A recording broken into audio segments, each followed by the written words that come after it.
Ya, terkait kasus pembunuhan kepada gadis berinisial AA berusia 13 tahun yang diduga dilakukan oleh pelaku yang masih di bawah umur.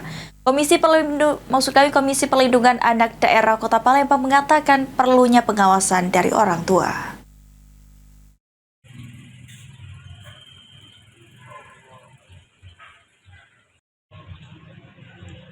Terkait kasus pembunuhan yang dialami seorang gadis berinisial AA berusia 13 tahun yang ditemukan di TPU Talang Kerikil hampir menemukan titik terang.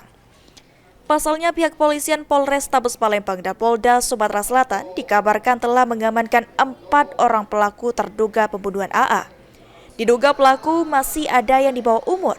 Hal ini ditanggapi oleh KPAD Kota Palembang. Tri Widayatsi, Sekretaris KPAD Kota Palembang mengatakan, sangat disayangkan jika dugaan ini benar terjadi. Perlunya pengawasan terhadap pergaulan anak dan komunikasi dengan orang tua harus tetap terjalin, serta penggunaan gadget harus dibatasi.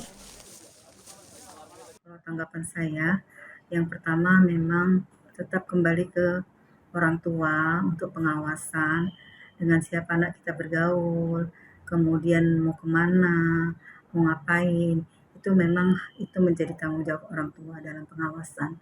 Kemudian kalau saya lihat ceritanya itu adalah pacarnya atau kenalan dari Facebook. Nah, gadget itu juga diperhatikan. Kan banyak hal yang bisa kita untuk mengawasi dari gadget tersebut. Ada yang untuk link keluarga, jadi kita bisa lihat anak kita tuh ngapain saja seperti itu. Yang jelas kondisi ini sangat tuh bagi saya seorang ibu juga menyedihkan, tapi saya ingatkan kembali bahwa ini adalah kembali dari pengawasan. Ditambahkan Tri, setelah melihat kasus ini, KPAD Kota Palembang lebih gencar melakukan sosialisasi di sekolah yang rata-rata anak di bawah umur.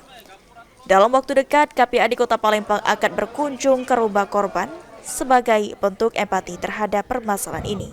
Ridho Ilahi, PAL TV.